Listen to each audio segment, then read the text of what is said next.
The surprise for me was I thought it was going to be pure research. I hated the idea of like talking to people, especially in front of people. So even on the research side of things, I was like, I'm never going to go to a conference and present. It's just, you only need to write. Like you can communicate through articles, right? Wow. But I definitely did like teaching was just such a scary thought. And now that's like, of course, the best and most fulfilling part of my job.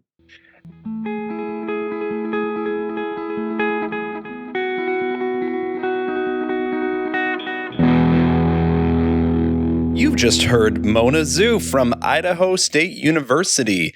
We want to thank the Executive Committee of STP, along with the Director of the Annual Conference on Teaching, Lindsay Masland, for making the space for Psych Sessions to record these conversations. And now, let's get to the show. Hi, my name is Vishal Tucker, and I am currently an assistant professor at the University of Texas Southwestern Medical Center.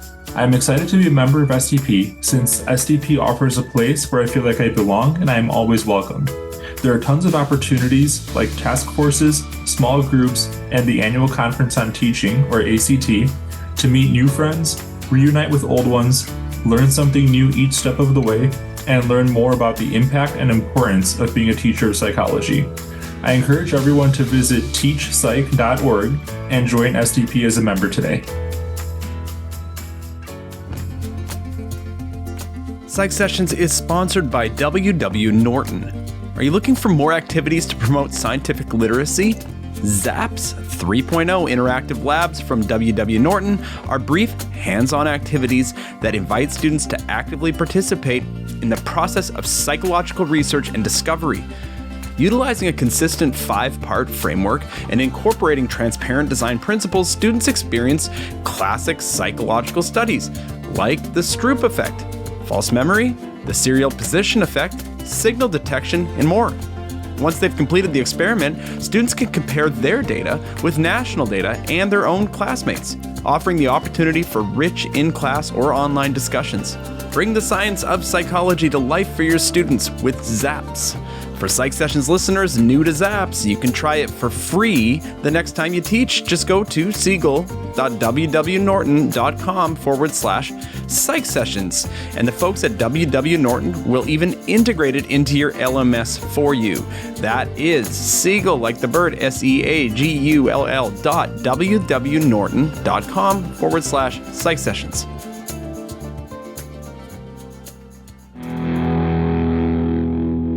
Hi, and welcome to another session of Psych Sessions, conversations about teaching and stuff.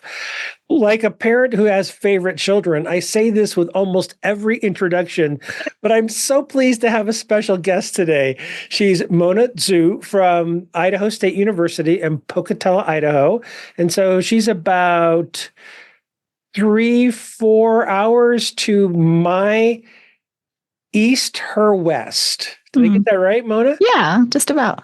Okay. Well, thank you for taking the time today to talk to me. I really appreciate it. I really appreciate you taking the time and the invite and getting to be a guest for the first time, even though I've done a series for it's like an interesting. You're absolutely right. And so I went so actually you talked to Garth in 2023 at ACT. There's an episode that we had very briefly, yeah, but not a full episode. Yeah. Right. And then you and Kenzie, one of your graduate students, produced 2 seasons of the mentoring series for us. And so you are no stranger to podcasting, my friend. Yeah, but not on this side of the getting questions asked quite so much. Well, I promised I'll be gentle, and we should start at the very beginning. It's always a good place to start. We were just talking before I hit the record button, just catching up and saying things and asking about how each other is doing. And Mona, I don't know, do we want to start here with, it's the middle of November, 2024. Halloween is over. Thanksgiving is coming up. There were elections last week. Do we want to go there, or do we want to save that for later?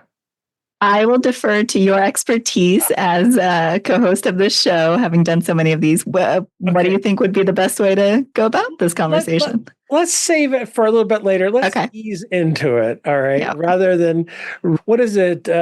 Door in the face or foot in the door? Let's go foot in the door and ease our way to it. Good. So, Mona, one of the things one of the many things I admire about you is that you work with graduate students. We don't have a graduate program here at Boise State, never have the time that I've been here. Can we just start there? What's it like having graduate students? And I'm assuming you teach a handful of undergraduate classes as well. Yes. So I teach undergraduate and graduate courses, and I have a lab that has both undergraduate and graduate students.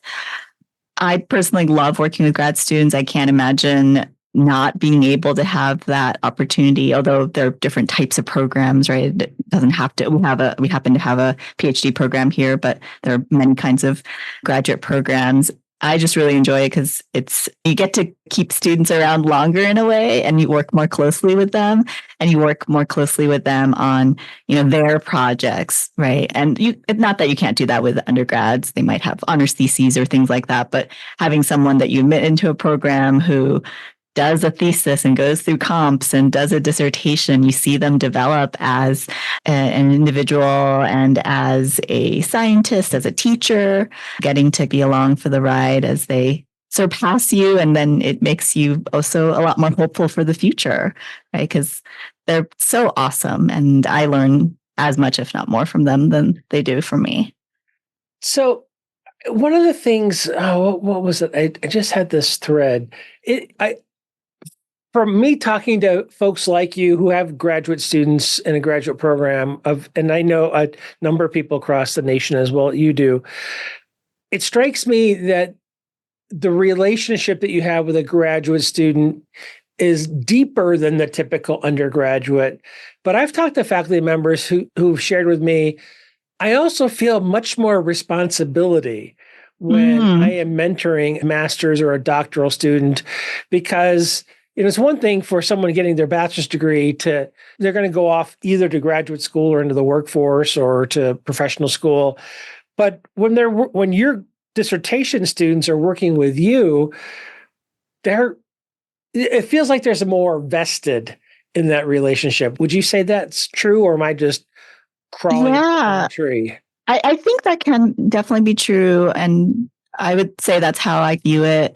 And especially living in Pocatello, which is a relatively small city, you see your grad students everywhere, and it's also very social. And I know people disagree on how much boundaries do you have, but for me, it's there are also people I just really care about, and we have more formal meetings and so forth, but I'm also very happy to have them over to the house and to talk about whatever it is they want to talk about. And there's a lot more of that kind of friendship building almost. And this is a junior colleague is really how I see it. And so what can I do to support them? And sometimes they share really personal things. Sometimes there's a back and forth of sharing. And that happens in a way I think that doesn't quite happen usually with undergraduates when I interact with them, especially thinking about some of my undergraduate courses where they are asynchronous and online, and I may never meet those people, right? And we can have some great correspondence, but it's not quite the same as having someone who might be stopping in your office every day and you're really working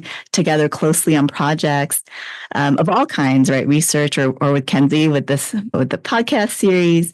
They're leading you in new directions for research or helping you question wow, they're teaching in a way I haven't thought about teaching. How do I incorporate that? So yeah, I do see it as by default, often more of a close relationship. Yeah, it's great to hear you say that, because there would have been times way earlier in my career, back in the 1500s, where I would actually have students over to the house, undergraduates from my lab. But I haven't done that in probably 25 years. And if I suddenly were to start having graduate students today, master's or doctoral students, I'd have to really think about, I admire what you're doing, and I see the absolute value of it, but there's a deep amount of sharing that happens when you welcome a junior colleague into your home. Yeah. And there's a lot of different ways to do that. I will share one of the traditions that we have in our department here that probably my favorite tradition is for Halloween. Faculty can sign up, so it's all voluntary. You don't have to sign up. And then students, for the faculty who sign up, they make a schedule of houses. And so grad students go trick-or-treating in sequence at all the faculty houses the faculty who sign up. So, and you can decorate or dress up or provide snacks and stuff, whatever you feel like. There's no obligation. But it's just so lovely to have just half an hour of all these grad students coming in, and you're interacting just as humans, right? You're not talking about work or projects, or you're just, hey, how's it going? And oh my gosh, look at you dressed up as this. What is this? Trying to figure it out. And sometimes they have really clever costumes. And it's just a really nice bonding experience and a reminder like, hey, we're people first, right? And yeah. So you're welcome to take that, maybe for undergrads even, or it could certainly be done for undergraduates. And what it reminds me of is that I think there's a negative trend in higher ed right now, in that because faculty have so much things to do and there's so much pressure and the nature of higher ed is changing. I think faculty members, at least in my general sphere, are becoming less likely to share what we might call personal time or private time. I'm even talking about things like at 6 p.m., there's a Sci-Chi event on campus, and only the co-advisors show up, and no other faculty members do, unless it's like induction. And so that notion of spending time outside of 2:30 to 3:45 Tuesday, Thursday class, I think is a really valuable one. And I have to ask you, it was just 2 weeks ago, what were you for Halloween this year? Oh, so day of, my partner and I have a friend who picked a kind of group theme idea, and it was just an easy one of everybody just dress up as an animal. So he was a flying squirrel. My partner went as a dinosaur. No, sorry. Dragon. Sorry, not dinosaur. And then I went as a axolotl. I'm sorry, as a what? Whether you're a passionate psychology enthusiast or a dedicated college professor, we know that every student is unique, and so should be their learning journey. That's why we're thrilled to introduce you to Macmillan Learning's Achieve platform.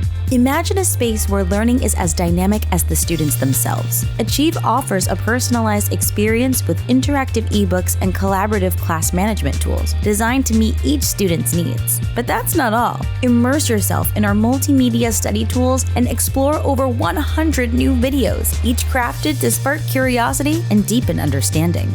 For those who believe in empowering students with essential skills, Achieve has exclusive skill activities to help them master note-taking and APA-style usage. It's more than just learning. It's about preparing students for success in the real world. Innovation in education is at the heart of what we do. So why not be a part of this journey? Discover how you can inspire and transform learning experiences by visiting macmillanlearning.com/psych sessions. Together with Macmillan Learning, let's inspire what's possible for every learner. Until next time, keep exploring and keep learning. Axolotl, it's like a salamander. They're really cute, and they're really awesome for medical research because they regenerate all sorts of things, not just limbs.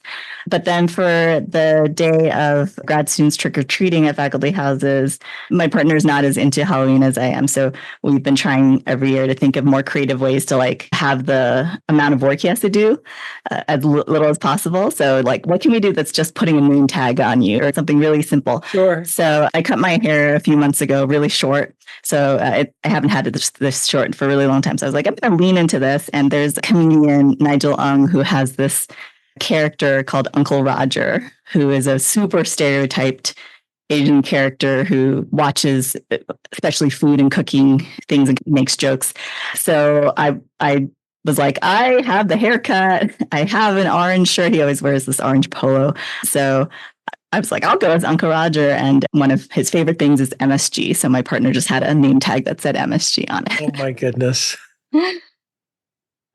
Well, if you feel like it, and this is only an offer, not a command, if you feel like it, we could include a photo when we release the podcast as a bonus feature to Mona's recording today.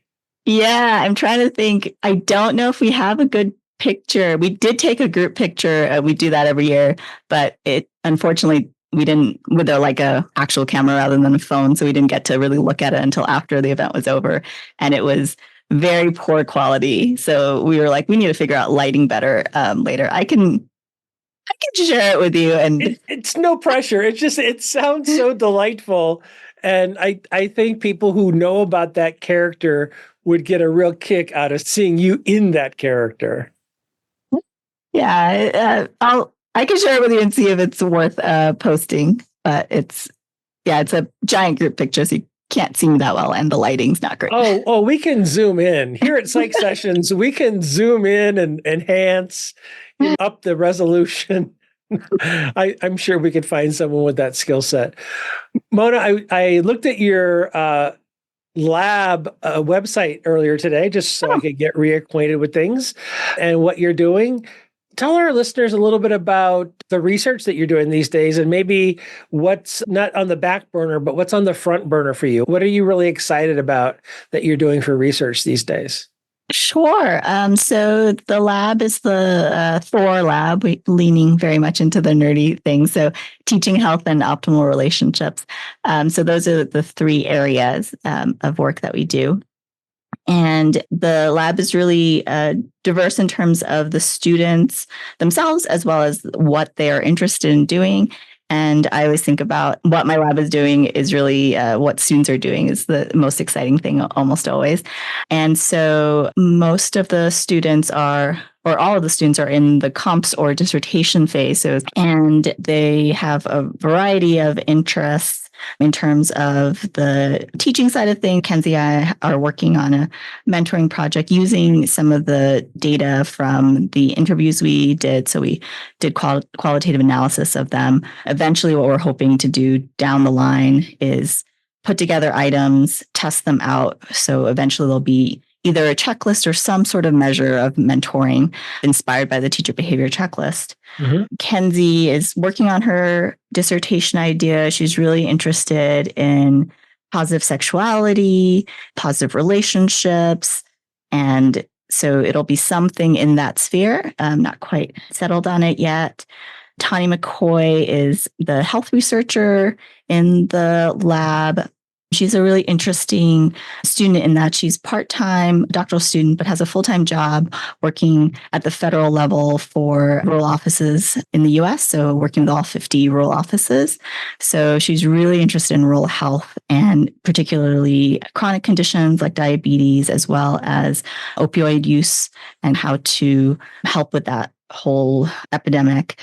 Can we just briefly shout out that Tani is a Boise State graduate? Yes, I remember that. Psychological science. And way back when, Tani was president of our Psychi chapter at a time that I was a chapter advisor. Oh, wow. Way back when.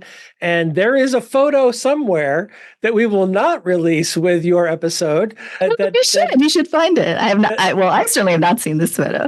That has, we had a Psychi faculty versus staff dodgeball game years and years ago. And we're in the gym and there's a bunch of Psychi folks and Tani's president. I'm Psychi advisor, and a good time was had by all. Oh, so is that a tradition that continues? That sounds fantastic. No, not at all. I'm sorry to say, no, not at all. In fact, if I'm really honest about it, we don't have a lot of departmental traditions.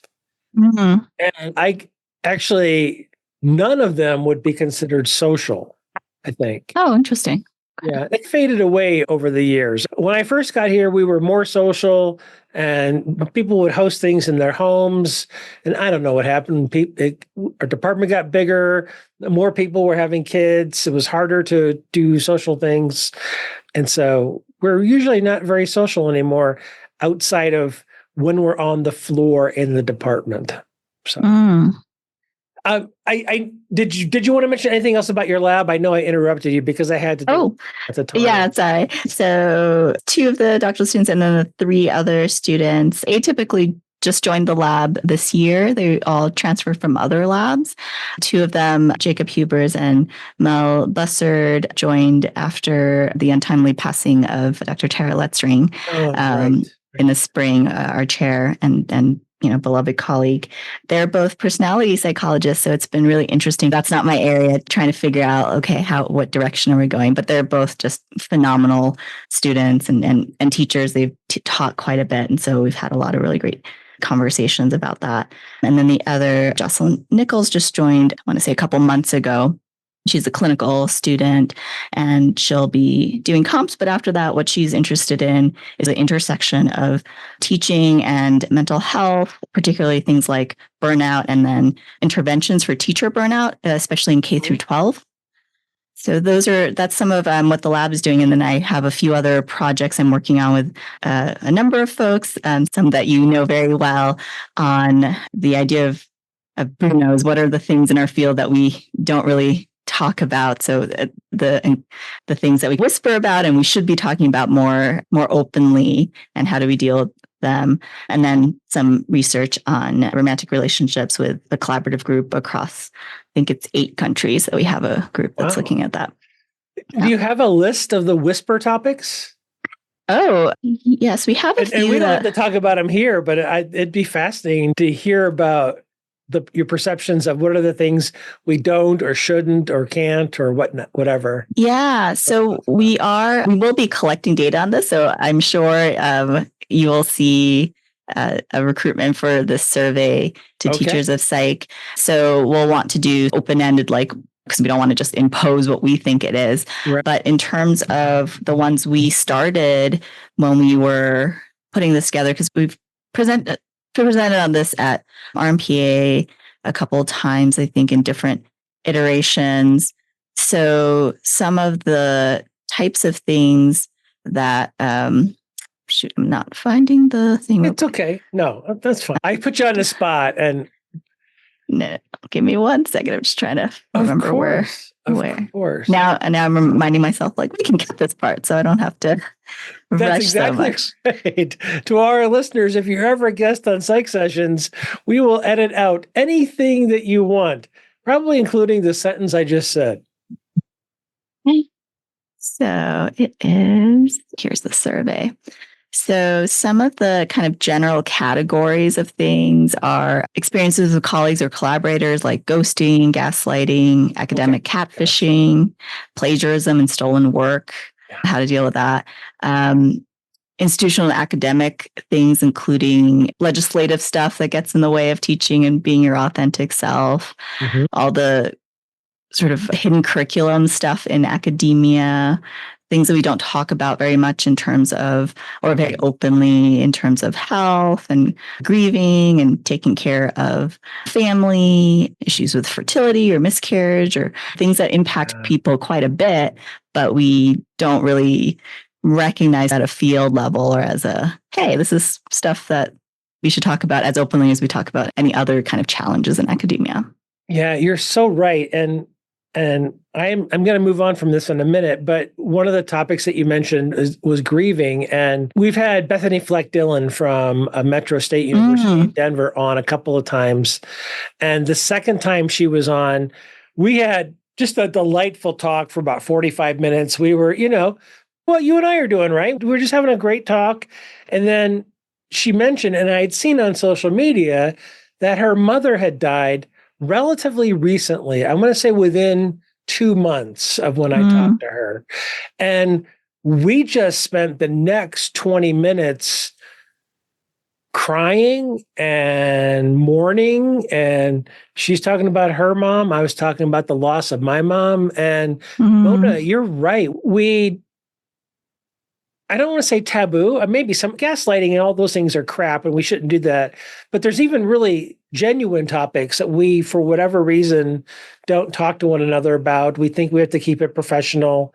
I think faculty members need to have more relationships like you have with your students, your graduate students. Yeah. And it is so tricky because I know there's a range of opinions about this. And I can understand some folks being like, it's really important to have those boundaries and we don't want to burden our students with our issues, right? It's important to, when you're in the professional setting, to be professional and so forth. But for me, that's just not how it works best, I think, when I work with someone. And I so appreciate how human I can be with my colleagues and with grad students. And it isn't to say I, share constantly or try not to share too much. But I think it's important to have students recognize, like, we're also struggling too. We're humans. We're not able to be perfect robots who can just completely compartmentalize things. Although I know often you have to try to, because if you're teaching a class and all you're doing is crying up in front of everyone, that probably is not going to be the most successful class if that's all you do every session, right? It would be very distracting. Yeah. Right. But it's also important to acknowledge when, hey, there's some big emotions going on, and it's okay for us to experience those and maybe even tie it into some of the research that we know that's out there. I know for me personally, emo diversity and Ginny Tsai's work on ideal affect have been really helpful for me when I process my own, like, okay, why am I so resistant to feeling negatively? It's actually good for me to explore and feel all the range of emotions, and recognizing here's what I want to try to get to. And that might be very different from the state that someone else may want to get to. And I will say one of the things that is most moving and humbling for me is I'll occasionally get a text from a grad student who's just checking in on me, and they're just like, hey, this happened today. How are you doing? And it does feel a little bit like, oh my gosh, I should be taking care of you, right? It should be a one directional thing, but it's really lovely to accept some of that too and be like, yeah, we can all be in community together and have solidarity. Yeah, I can't improve on what you said there at all. It's just absolutely perfect. Absolutely. I want to shift gears a little bit. Sure. Were you a psychology major as an undergraduate? Yes, I had a very direct path to psychology. I took a AP Psych course when I was in high school and just fell in love with the field. And so I declared psych when I was even applying to college. The surprise for me was I thought it was going to be pure research. I hated the idea of talking to people, especially in front of people. So even on the research side of things, I was like, I'm never going to go to a conference and present. It's just, you only need to write. You can communicate through articles, right? Wow. But I definitely did teaching was just such a scary thought. And now that's of course, the best and most fulfilling part of my job. And if I remember correctly, were all of your undergraduate and graduate experiences in New York? Yeah. So I went to NYU for undergraduate and then Stony Brook for my master's and PhD. So I've never been to Stony Brook, but I have been to New York City. Mm-hmm. And so how do you make the adjustment from New York City to Pocatello, Idaho? Yeah. Was there a stop in between, perhaps? There was a stop in between. I did a postdoc in Rhode Island. Okay. In Providence. So that's, a smaller city than New York, but still a big city. But I'm still on the East Coast. So it was a big kind of cultural difference. I knew nothing about Idaho. I know potatoes, right? That's about it. When I saw the job ad, and for a little while, I wasn't even sure if I was going to apply. And then, I had good mentors who were like, you can always say no, just give it a shot. And the one and only time I had ever visited Idaho was for my interview. And I just fell in love with Pocatello. It's surrounded by mountains on three sides. And I was born in China, what at the time was a tiny mountain village. Now it's a city of over 1 million people. But I didn't realize until that moment when I was interviewing, it was like, oh, I've missed mountains. All these decades living on the East Coast where there's not in places where there weren't a lot of mountains. And then the people here are just the students and my colleagues are just fantastic. But my first question on that interview was about traffic and parking, and everyone was like, "You're going to be fine. Don't worry about it." But that was such a New York City. You're going to be spoiled. Yes. Now it's I can't park directly in front of the entrance of the building I want to get too. There was a car crash on my way home. I was delayed 4 extra minutes, Yeah. compared to what that would be in New York City. So this is probably my favorite question to ask people. When you were growing up, was the question, will you go to college? Or was the question, what college will you go to? Oh, the question was definitely, what college will you go to? Yeah, my family is education's just been a huge part of my family, and so many members of my family have been teachers that it's just been super instilled. I think stereotypically, right, Asian families, business, law, or medicine are like the trifecta. But my dad, actually, he's a professor of computer science. He was actually very thrilled when I chose academia. And the vast majority of our conversations are about pedagogy, and it's so delightful. Cool. Yeah, he's always sending me resources or asking me about, hey, what do you do in this case? And he teaches very different classes than I do, and he has these huge intro comp sci courses. I don't teach giant classes, and so we share different struggles. He also teaches in Beijing, and yeah, so it's been a really lovely way to bond. I think, yeah, he's an incredibly supportive, loving parent, but sometimes we'll be talking and be like, this is, I think, not a typical parent-child conversation. He's only visited Pocatello once, I want to say like maybe 8 or 9 years ago, and he was only here for a few days. So I was like, okay, do you want to go to Yellowstone? You're like, what do you want to do? And he was like, I really want to sit down with you and talk to you about your work. And so we sat down at this coffee shop, and he was like, okay, pull up your CV and let's go through it line by line. And you tell me about each of these projects and whether or not they're really worth your time and they're fulfilling to you. Right. Wow. Yeah. And so we did that for like 3 hours, and he had a lot of questions. So definitely it was and grad school actually was the assumption. Okay. Now, and if this is too personal, we can edit this part out too. Do you have siblings? Yes, I have one stepbrother who is not biologically related to me, but I've had in my life for a very long time. He lives in New York City, and he's an attorney for the city. Okay. All right. So was there any competition of law school versus psychology doctoral program? No, there was competition, more just sibling rivalry in terms of grades and stuff. We both went to magnet schools in New York that you have to test into. He went to Stuyvesant, I went to Hunter. There's a rivalry between those 2 schools as well. So yeah, and then he used to make fun of me a lot once I moved out of the city to go to Stony Brook for grad school. In his mind, that was the boonies, because he was like, you live in Manhattan and you just stay there forever. Like, why would you ever learn to drive? Why would you ever do these things? Sure. Right. Yeah. But now he's a suburban dad who lives in Staten Island. And the running gag, he, to his credit, kept up the entire time I was in grad school. Was every time I came to visit, he would pretend like I was a tourist and give me like tour guide kind of things, like, oh, this is a restaurant, so you don't have to farm and cook all your own food. And so so when I mentioned Idaho, he was just like, what, where are you going? Like, that's so right. Did he say Iowa? Right. Yes, Iowa. Ohio's the other one. It's just all the vowels. Misunderstandings. Yeah. Oh, that's great. Mona, you were talking earlier about the ability to have meaningful, poignant conversations with your students, with your colleagues. And now I want to circle back to where we warmed up before we hit the record button. We are recording this in the middle of November 2024. Let's see, there was Halloween. We've got Thanksgiving coming up.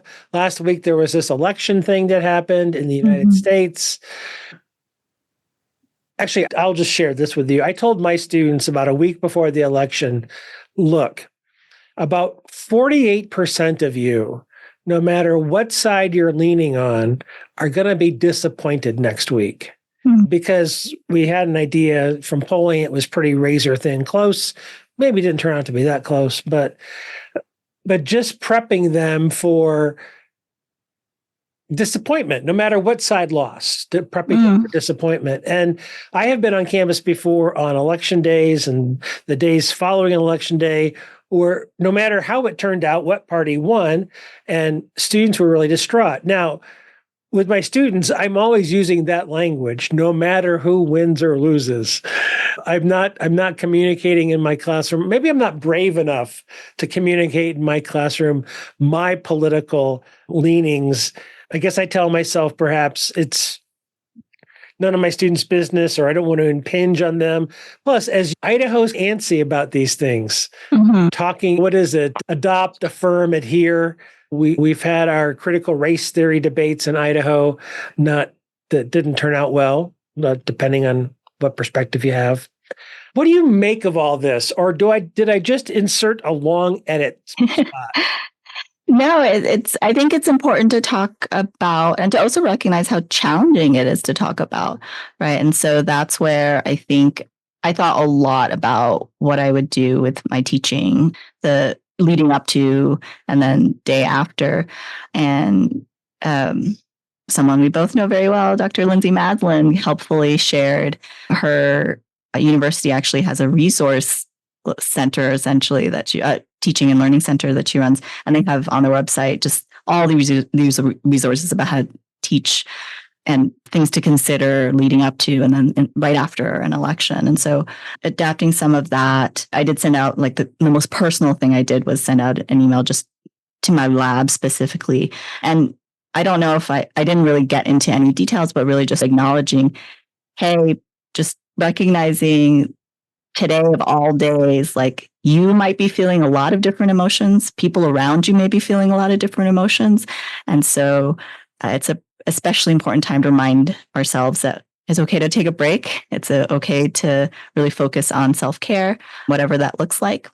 It's okay to step away from the news and social media and not keep clicking and scrolling, and to just do things that bring us joy and make us feel in community.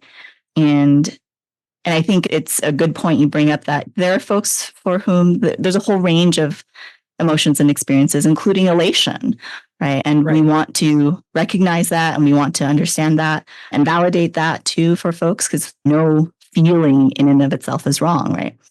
And our jobs are not to make people think a certain way or feel a certain way, but we also need to recognize that for folks who are having a really hard time, there are concrete reasons why, in terms of fears about legislation, about what the future might hold. So, and you brought up Idaho, even before this election last week, just the last legislative session, a lot of bills were passed that we started to see have impacts in higher education. So, for example, there's essentially an anti-diversity, equity, inclusion bill that's passed.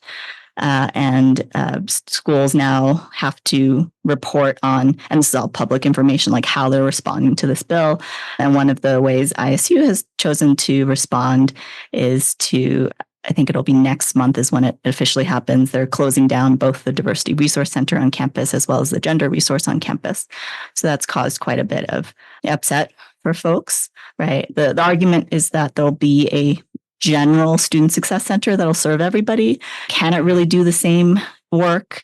It's very questionable. And especially for, the queer community in Southeast Idaho, it's a small but very mighty community. It's challenging. So thinking about that, and for me, often that's what I think about when I think about my students is who might be most impacted and who might need the most support. Yeah, I think Boise State's response is slightly different, and I'm not an expert on their response. So if I get this wrong, I apologize. I think this in the last legislative session, if I'm remembering correctly, Boise State our budget was reduced. Let me say it that. Our budget was reduced about $425,000. And it seemed to be based on legislative testimony, based on our DEI initiatives that we have on our campus: diversity, equity, inclusion, belongingness. And the pattern that I can detect, and this is just me talking, not for anybody else, the pattern that I can detect is that at Boise State, we are now renaming everything. Mm-hmm. And so we are doing a kind of a icky find and replace. So if we had diversity, equity, inclusion anywhere, it's now becoming belongingness or community. I think I know we still have a multicultural center, but I wonder how long that will last. Gender equity center, I wonder how long that will last. And so there's some pretty good data about how Idahoans feel about that, but I'm not so sure those Idahoans are thinking about all their fellow Idahoans. Maybe the politest way that I can put it. I have this unnerving feeling I'm just really fearful for a lot of people. I'm fearful for people who are worried about mass deportation. I'm worried about people. I'm worried about women.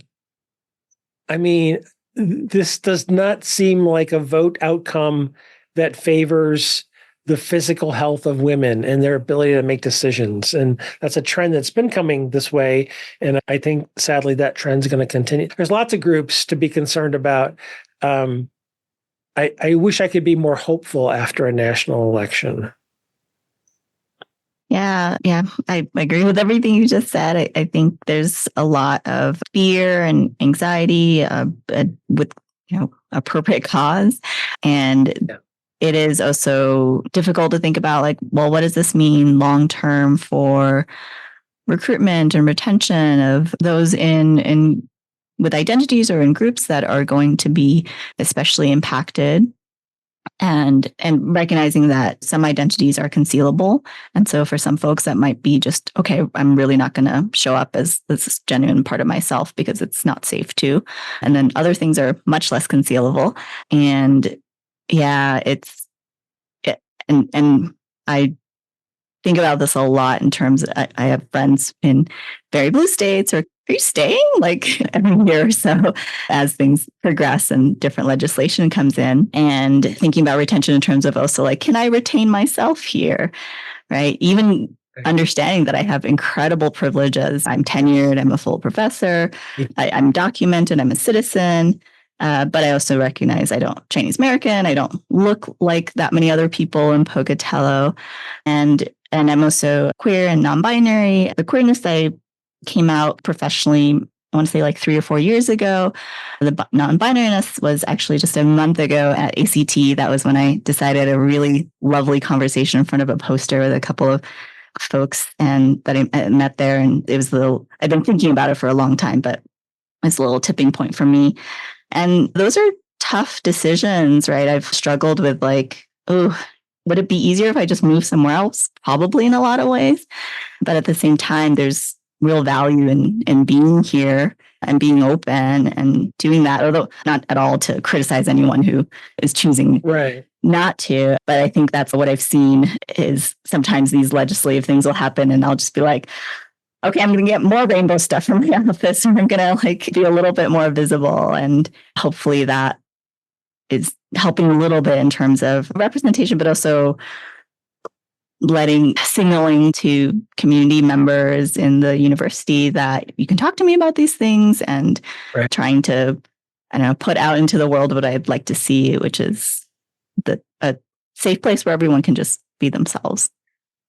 Yeah, and Mona, I think being open with yourself and sharing of yourself like that, it's the 2 words come to my mind. And for everyone who does that same type of thing, brave and courageous. I mean, it's not any, I don't know. I'm going to say it and then we can analyze if it's accurate or not. It's almost like any kind of difference, no matter what the scale or spectrum, has a hard time being accepted. Or maybe it's people who hold the majority viewpoint have a hard time even considering a minority viewpoint. And I'm not talking about race necessarily. I'm talking about it could be you're queer in your life and you come out in your community. It could be anything on any continuum. Sometimes I just don't understand it. And maybe I'm not trained to understand it, but I feel like I should better. There's been And we can edit anything you want. By there's been one of the things in the election was transgender students, transgender people, transgender athletes. And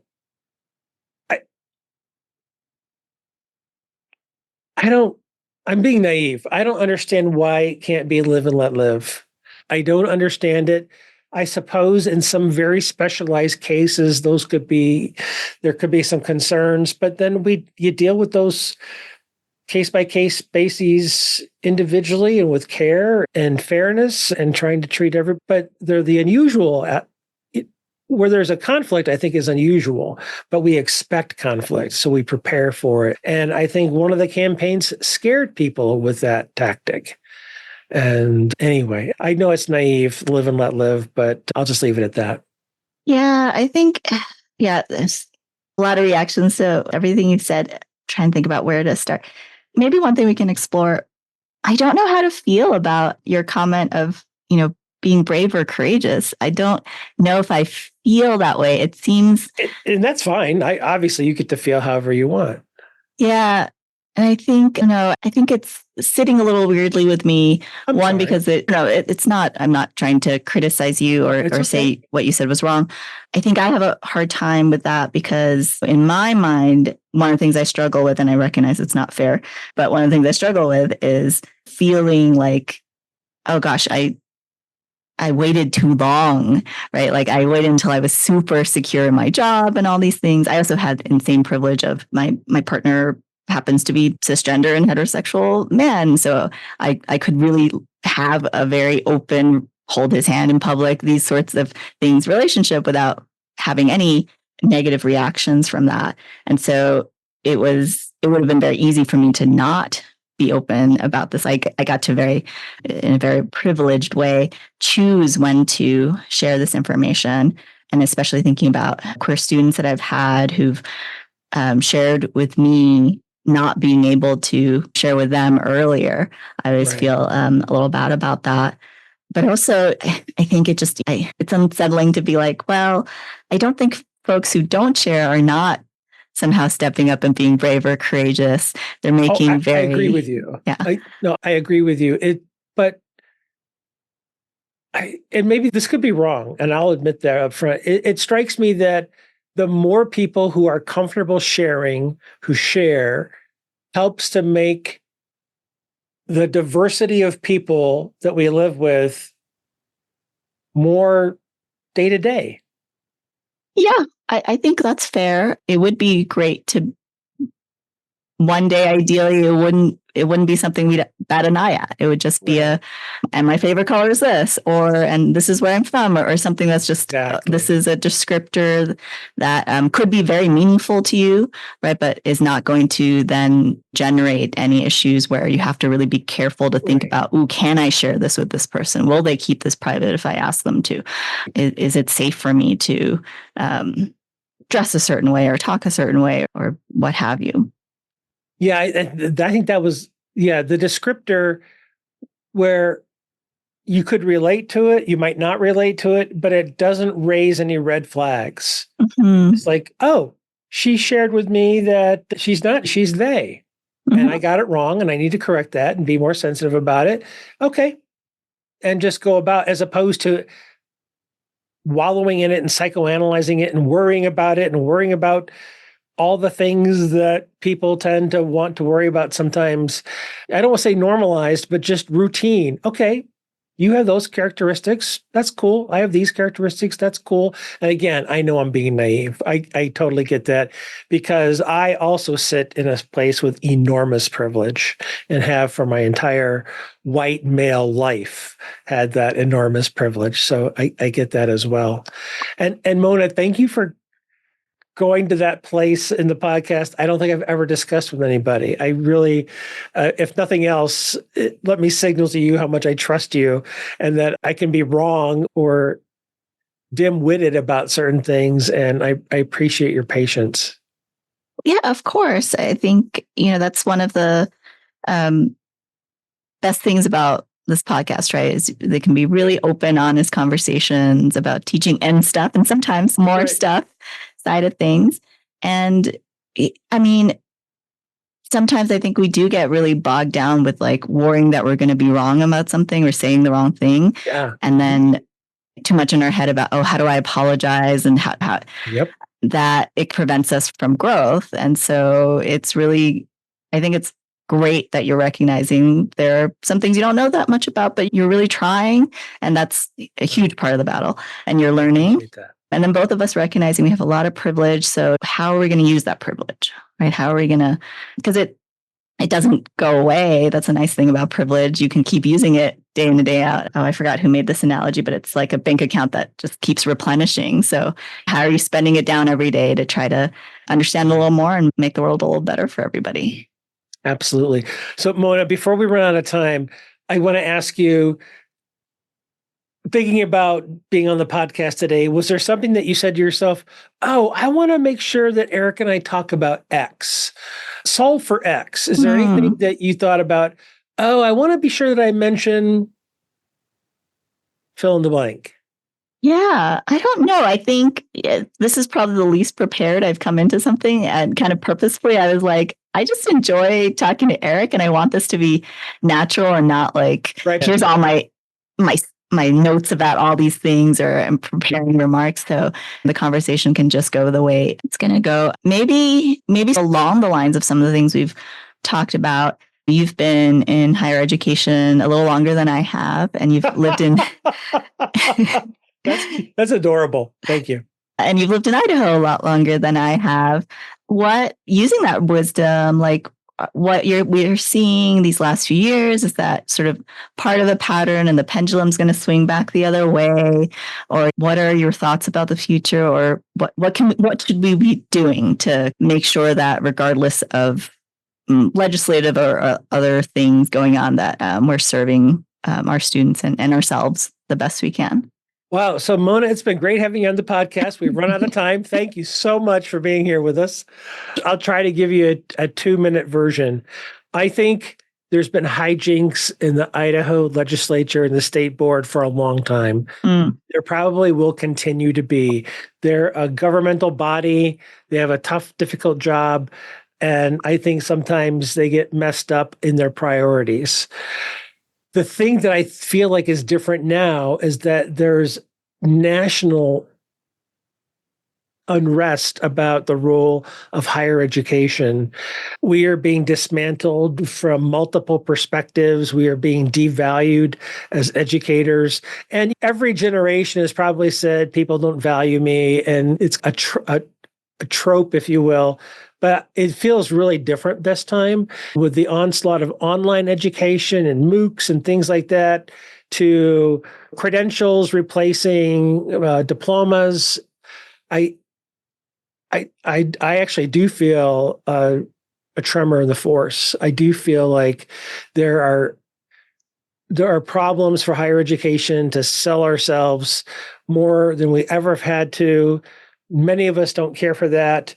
There's a bigger need to be entrepreneurial. Many of us don't care for that. And to make it worth the investment of time and money that students and families and the federal government invest in undergraduate education, and for us to keep justifying that. You add in the demographic cliff of fewer people going to college in the next few years. And for institutions like Boise State, who tend to be enrollment focused, that is going to, I don't want to say calamity, but I think it's going to be a big issue for all of higher ed. And so I wish I could be more hopeful. Then you add in the political climate of probably the next 4 years, and to me, it's even less hopeful, if I'm perfectly honest. I'm sorry. This is the part where you asked for it and you got it. And now I think I regret saying it out loud. I'm sorry you had to listen to it. What can we do that would make you more hopeful? Look at that. The researcher comes through. Thank you for doing that. I think it's something that's been the entire theme of this conversation. We have to take care of each other. We have to take care of ourselves. I think we have to find that delicate balancing act of taking care of our community and align that with self-care. What's the old phrase? If mama ain't happy, nobody's happy. And I don't think that's a gender thing. I think that's really true. In a family, if the mother isn't happy, probably no one else is going to be all that happy. So I think self-care and other care is going to be more important than ever before in higher education in the coming 5 to 10 years. Yeah, that sounds like a good takeaway of what we need to focus on if we're to become more hopeful. You ask really good questions on a podcast. You should do a podcast of your. Oh, never mind. You already have. And for listeners who want more of Eric and I chatting, Eric was I think our very first guest on the mentoring series, so. Which you can find at psychsessions.org if you want to. Mona, thank you so much for doing this. I really appreciate it. This was lovely. Thank you for having me, Eric. Hey everyone, Garth here. Thanks for listening to Psych Sessions.